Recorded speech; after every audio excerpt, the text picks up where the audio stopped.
بعضیا فکر میکنن عشق رو اونا فهمیدن. این نه عشق استان که در مردم بود، این فساد از خوردن گندم بود. این شکم سیریه. دو روز گرسنش نگه دار.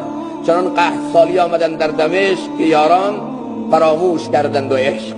میگه قحط سالی شدید که اومد، شکم سیر نبود، لقمه چرب نبود، همه میگه یارانشون رو فراموش کرده بودن، دنبال لقمه نون بودن.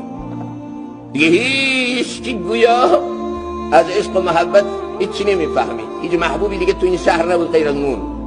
محبت واقعی رو دوستان خدا فهمیدن، اونایی که دل به الله دادن و برای خدا زیستن، اونایی که با خدا محبت کردن و خدا با اونا محبت کرد. یحبهم و یحبونه. اونایی که الله رو یاد کردن، الله اونا رو یاد کرد. فذکرونی اذکرکم. اونایی که مال الله شدن، الله مال اونها شد. من کان لله کان الله له. اینا فهمیدن محبت یعنی چی.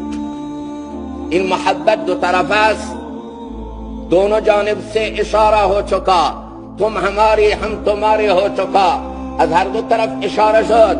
محبوب به محب، محب به محبوب. هر دو از هم شدیم. من تو شدم تو من شدی، من تن شدم تو جان شدی، تا کس نگوید بعد از این من دیگرم تو دیگری.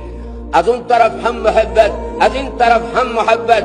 بقیه همه دکان شهوته، محبت نیست.